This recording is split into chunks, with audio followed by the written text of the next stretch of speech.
Alors une première propriété très importante quand il s'agit de diviseurs premiers, c'est que tout entier naturel A strictement supérieur à 1 admet au moins un diviseur premier. Et donc pour A appartenant à grand N avec A strictement supérieur à 1, A admet au moins un diviseur premier.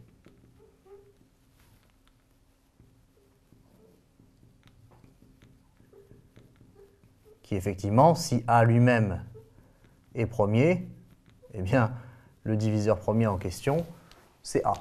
D'accord ? Par contre, si A n'est pas premier,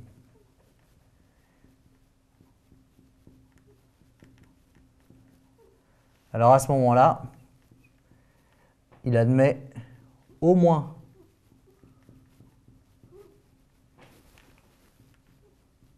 un diviseur premier inférieur ou égal à racine de A.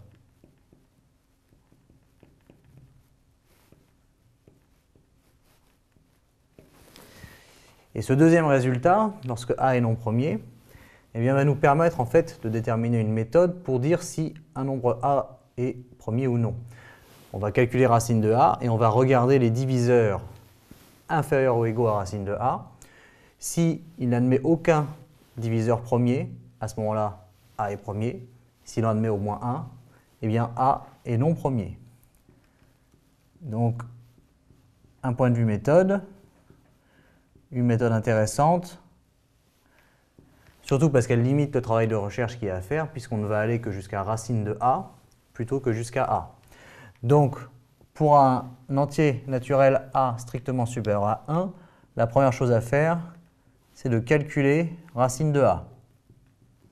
Et ensuite, on regarde les diviseurs.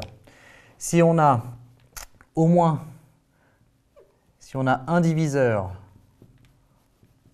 premier qui est inférieur ou égal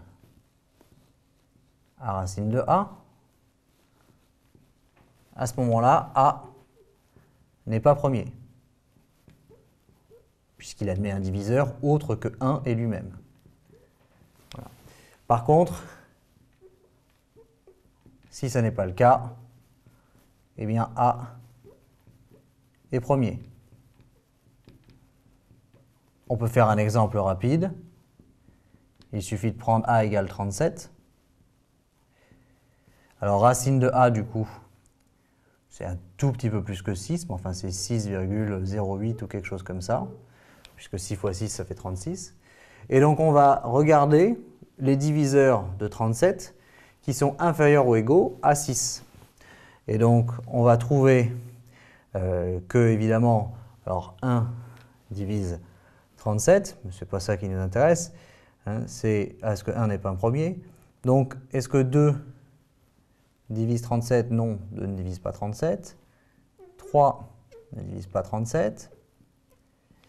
Est-ce que ensuite 4 n'est pas premier? Par contre, 5 est premier. Et 5 ne divise pas 37 non plus, puisque ce n'est pas un multiple de 5.